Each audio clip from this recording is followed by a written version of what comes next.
Horion interactive black panel supports dual screen, which can be widely used in teaching.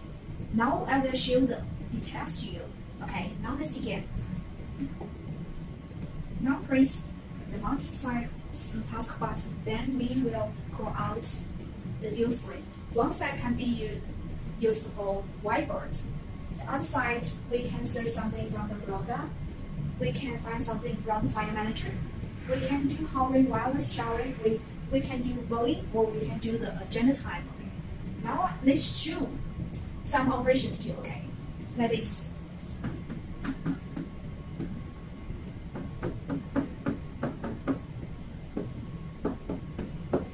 At this side, we can set the questions, and at here we can set the time for the students to calculate the question or the answer. Okay, that is set at 1 minute.